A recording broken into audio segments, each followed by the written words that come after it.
Bonsoir à tous, bienvenue sur Monaco Info pour une nouvelle édition. Voici les titres de ce jeudi 30 avril, marqué par la commémoration de la bataille de Cameron à Aubagne, dans les Bouches-du-Rhône. Le prince Albert II était présent, nous y rejoindrons Sarah Inkari. Le CESE des jeunes livre ses conclusions. Cette 19e édition a une nouvelle fois démontré l'engagement des lycéens dans la vie monégasque. Ce soir, nous recevrons également Caterina Murino. L'actrice, notamment connue pour son rôle de James Bond Girl dans Casino Royale, était en principauté pour présenter la pièce La Veuve rusée de Carlo Goldoni. Et puis nous reviendrons sur le 8e concours de roses nouvelles qui a rassemblé 70 variétés à la roseraie Princesse Grasse, des créations présentées en avant-première. Direction les Bouches-du-Rhône pour débuter ce journal où la ville d'Aubagne a commémoré aujourd'hui la bataille de Cameron. Son Altesse Sérénissime, le prince Albert II, était présent. Il a assisté à une cérémonie qui s'est tenue comme chaque année à la maison mère de la Légion étrangère. Sarah Inkari, bonsoir. Vous êtes sur place avec Lionel Bernardi. La présence du prince souverain n'est pas un hasard. Elle s'inscrit dans le cadre des liens historiques qui unissent cette force de l'armée française à la principauté.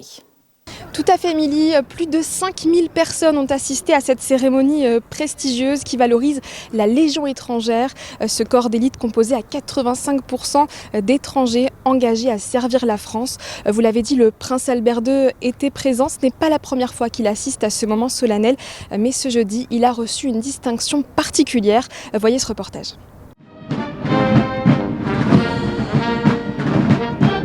C'était il y a 163 ans, jour pour jour. La bataille de Cameron s'est déroulée en 1863 pendant l'expédition française au Mexique. Une soixantaine de légionnaires français dirigés par le capitaine d'Anjou, dont la main de bois est portée lors de la cérémonie, ont résisté toute une journée face à plusieurs centaines de soldats mexicains. Malgré leur défaite, leur résistance héroïque est devenue un symbole majeur de la dévotion de ce corps d'armée. C'est la cérémonie de la victoire, de la victoire de la compétence et de l'excellence au combat.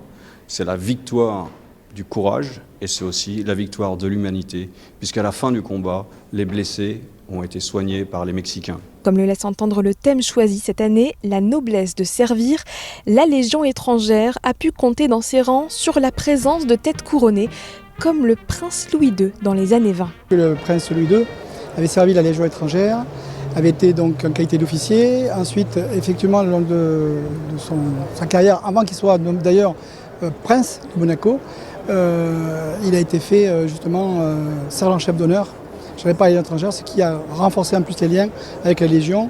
Et son étendard d'ailleurs est dans le musée de la Légion étrangère.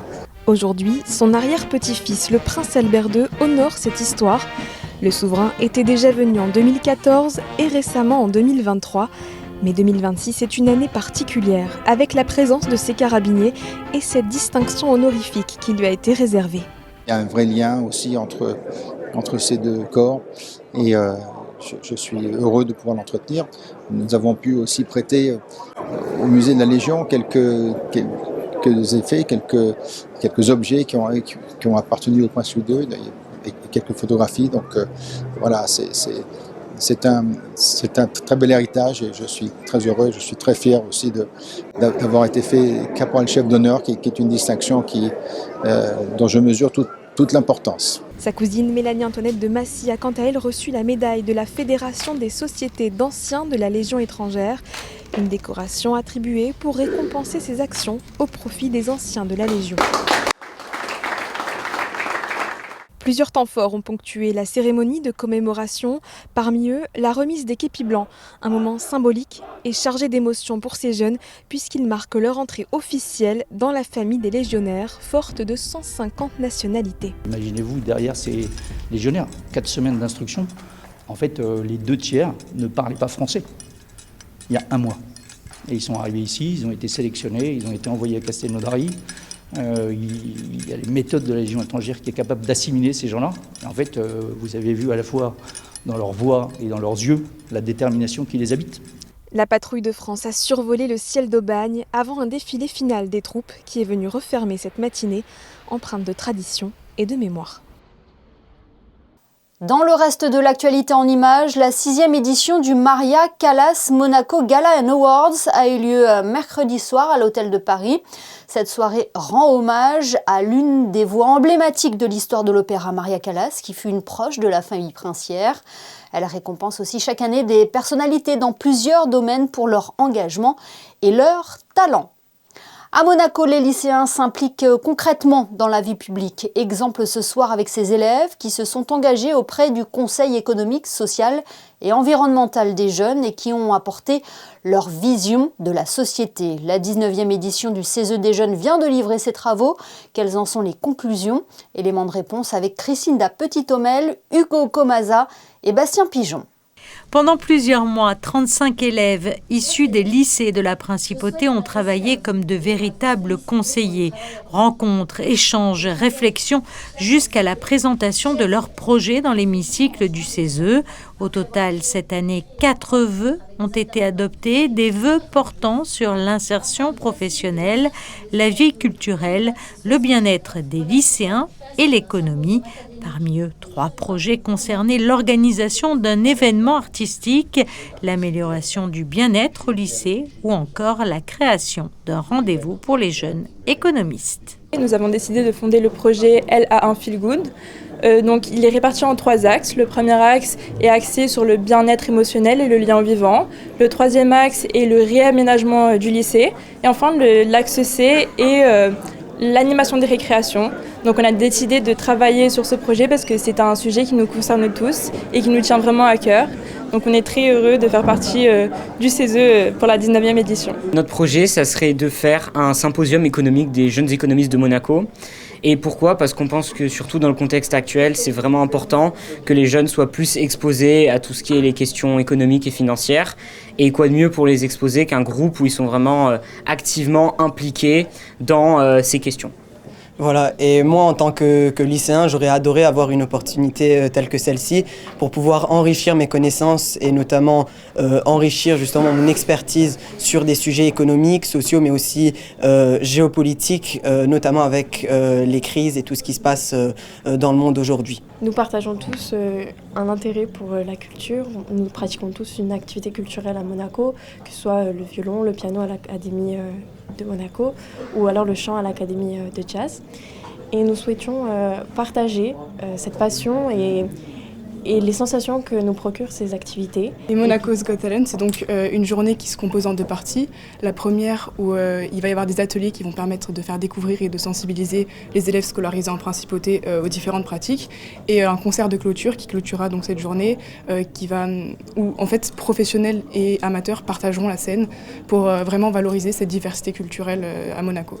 Une édition qui était parrainée par Lionel Galfrey, délégué au handicap, un thème qui a notamment inspiré l'un des projets, faciliter l'insertion des élèves en situation de handicap dans les secteurs de l'hôtellerie et de la restauration. Ça serait d'avoir un food truck ou un local spécialement pour les personnes en difficulté d'handicap. Si on a fait ça, c'est pour faciliter l'entrée dans la vie active, pour qu'ils aient une expérience professionnelle. On s'est rendu compte vraiment que c'était très compliqué pour eux de trouver un travail. Et du coup, on a trouvé cette idée pour ça et pour que les CAP du lycée des Rennes 3 aient un local aussi pour faire en dehors du lycée. Les propositions seront prochainement transmises aux autorités monégasques. Certaines initiatives issues des précédentes éditions ont déjà été concrétisées, comme des équipements sportifs ou des projets environnementaux. Une manière pour ces jeunes de s'initier à la vie publique et surtout de voir que leurs idées peuvent concrètement avoir un impact sur notre quotidien à Monaco. Notre invitée du jour est une habituée de la Principauté. C'est aussi un visage bien connu du cinéma et des planches. Caterina Murino était sur scène hier pour la représentation de La Veuve rusée, une pièce de Carlo Goldoni présentée pour la première fois à Venise en 1748. La comédie du dramaturge italien continue de faire rire et de surprendre par sa modernité. Caterina Murino est avec nous pour en parler. Bonsoir. Bonsoir. Merci de nous faire le plaisir d'être notre invité ce soir pour nous parler de La Veuve rusée. C'est une pièce de Carlo Goldoni, c'est ça ? Exactement, et merci à vous pour l'invitation. Je suis ravie de porter aussi ici à Monaco la Veuve Rusée. Après beaucoup de dates entre Paris, l'Italie, la France, la Suisse, on vient aussi à Monaco et je suis ravie. C'est une pièce un peu particulière parce que beaucoup de gens ils pensent qu'elle a été écrite par un auteur moderne, pour qui ne connaît pas Carlo Goldoni, et qui on l'a mis en scène avec des costumes d'époque et une Venise d'époque. Et en fait, non.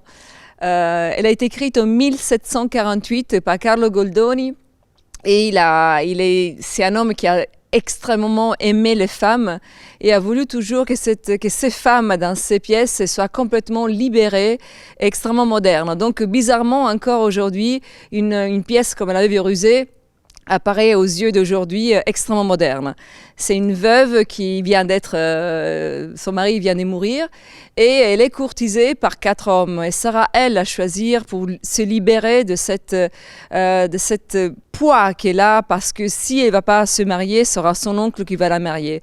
Mais sa façon comme elle décide de choisir l'homme pour sa vie, elle est complètement moderne encore pour aujourd'hui. Et c'est quand même un peu bizarre qu'en 2026, on parle encore de modernité pour une femme qui enfin s'impose pour choisir vraiment son amour. Vous l'avez dit, elle reste moderne pour notre époque et ici ce sont les femmes qui ont le pouvoir. Exactement, le pouvoir et aussi l'intelligence, parce que oui, Arlequin, que c'est un homme, elle est extrêmement intelligent, mais les hommes ici qui font les miroirs, bien sûr, de pays de l'époque, donc on aura un français, un anglais, un italien, un espagnol, qui ressemblent encore bizarrement aujourd'hui on va dire, au miroir de propre pays. Donc l'anglais est très british, extrêmement riche, très froid, qui aime surtout la liberté. Le français qui est trop amoureux de lui-même, l'Espagne qui lui intéresse seulement les valeurs et la maman, et l'Italien qui est extrêmement jaloux. Donc encore aujourd'hui, 4 portraits de 4 personnages hommes qui sont complètement modernes, encore modernes aujourd'hui pour les 4 pays qu'ils représentent. Et ce qui est particulier aussi, Caterina, c'est que cette pièce, c'est un pont théâtral entre la France et l'Italie. Vous êtes impliquée vous-même dans sa production. En fait, aujourd'hui, on a un gros problème entre le théâtre, le cinéma et l'Italie et la France. Ils souffrent beaucoup, on va dire un peu le monde entier, vu qu'est-ce qui se passe dans le reste du monde. Et malheureusement, le théâtre et le cinéma, ils souffrent beaucoup. Donc, il y a très longtemps, dans les années 50-60, il y avait tellement de ponts du cinéma entre la France et l'Italie, et cédait énormément. Donc les stars italiens jouaient dans les films français et vice-versa. Et donc je me suis dit, vu que c'est tellement compliqué aujourd'hui de monter des pièces d'époque avec des magnifiques costumes, avec beaucoup d'acteurs sur scène, pourquoi on ne cède pas entre 2 productions pour pouvoir, bien sûr, utiliser cette pièce dans plusieurs pays et surtout, économiquement parlant, c'est quand même beaucoup plus avantageux qu'être un seul producteur. Et donc, Richard Caia et Rosario Coppolino del Quirino di Roma, ils ont accepté cette challenge et de se partager cette pièce. Et moi, j'ai travaillé dans les 2 contextes, donc dans la pièce italienne jouée par des acteurs italiens avec la tournée italienne, et bien sûr avec des acteurs français que vous allez voir ce soir sur scène, et avec les textes en français et les textes italiens.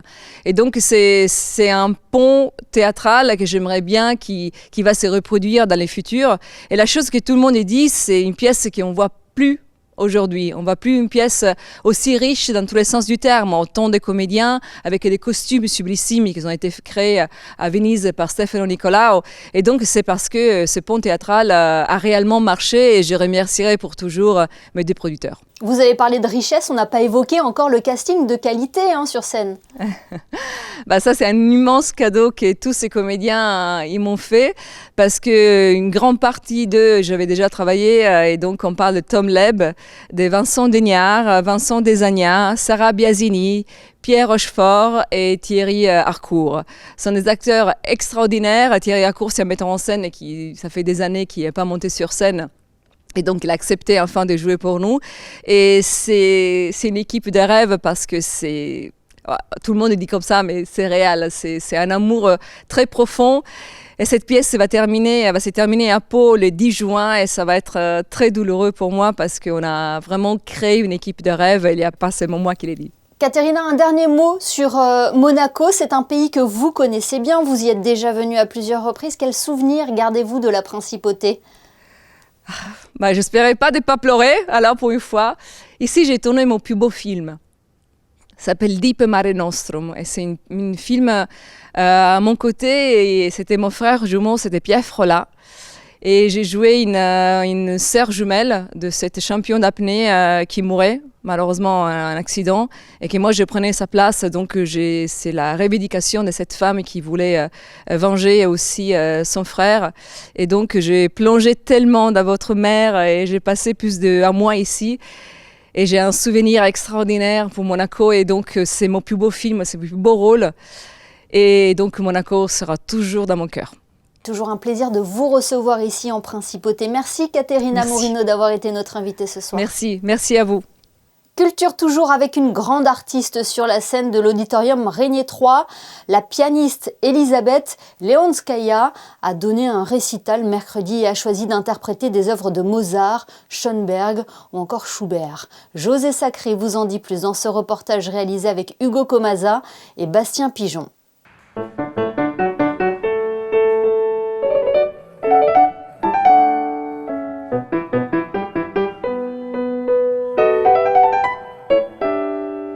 La pianiste Elisabeth Leonskaya, la dernière grande dame de l'école soviétique, comme l'a écrit un journaliste français, a donné un récital à l'auditorium Régnier 3 ce mercredi 29 avril.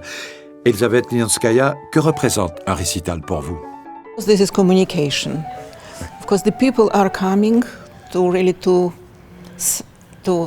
feel music and go with me through this repertoire, through these pieces. And my responsibility is really to be absolutely deep, honest to this music and to these people.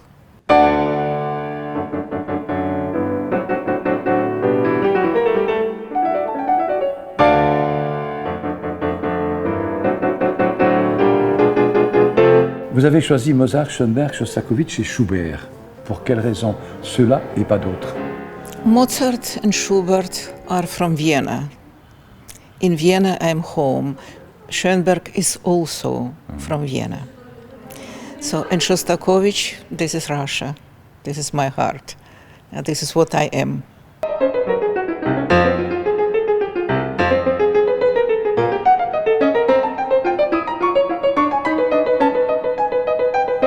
Mozart and Schubert, this is really past time. This is early classic and early romantic music. And Schoenberg and Shostakovich are from the 20th century.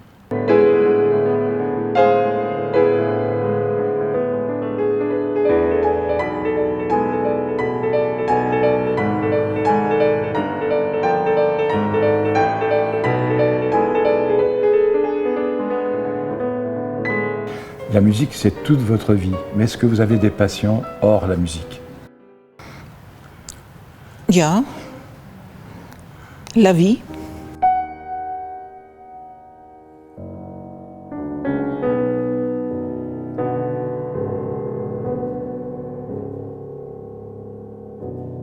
Prochain concert de l'Orchestre Philharmonique de Monte-Carlo ce dimanche 3 mai à 18h à l'Auditorium Régnier 3. Au programme, Paul Ducasse, Édouard Grieg et Tchaïkovski.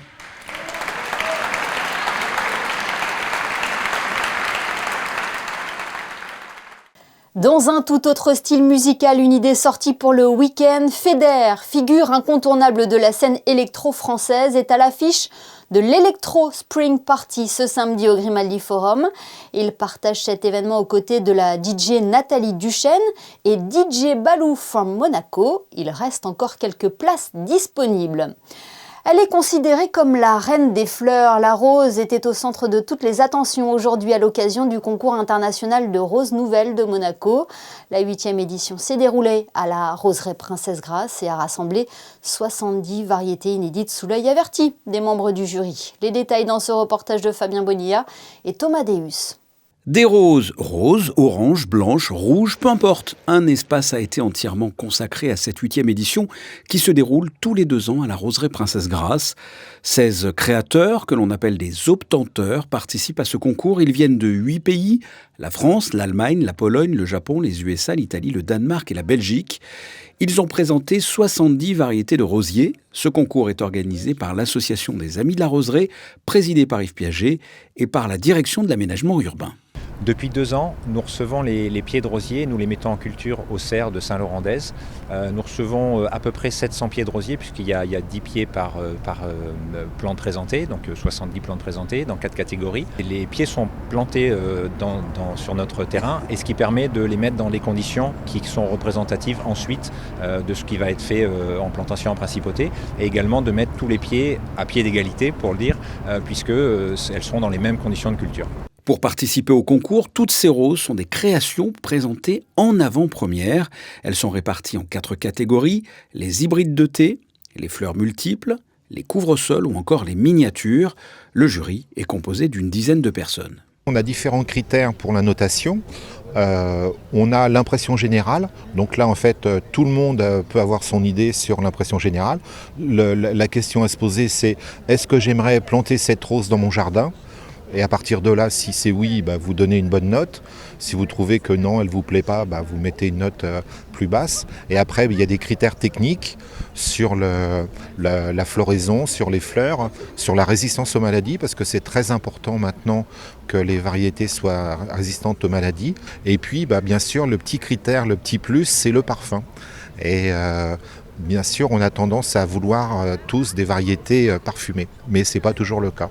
À chaque édition, 2 prix sont remis le jour même, le trophée Piaget Rose et la coupe du parfum, sans oublier le prix du public. Vous pouvez voter dès vendredi en likant les photos de ces roses sur la page Facebook de Monaco Info jusqu'au 15 juin. Mais rien ne vous empêche d'aller faire un tour pour les admirer en live à la Roseraie Princesse Grace.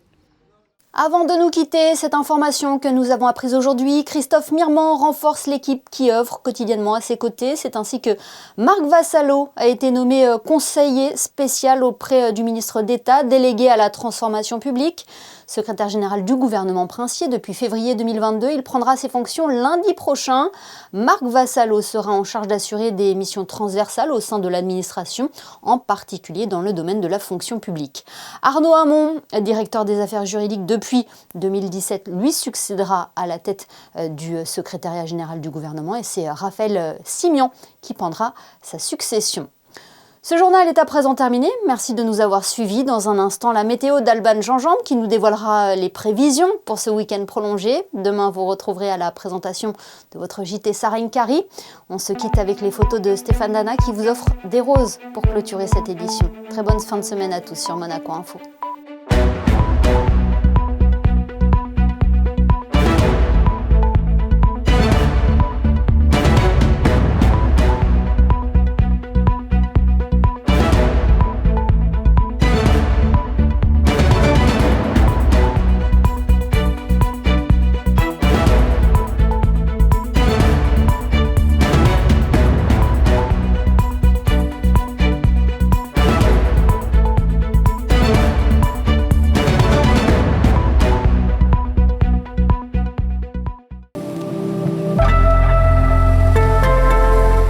Bonsoir à tous, encore du beau temps pour demain en principauté, un ciel plus dégagé et ensoleillé nous attend mais avec toujours une légère brise. L'indice UV sera quant à lui toujours élevé, protégez-vous quand vous vous exposez.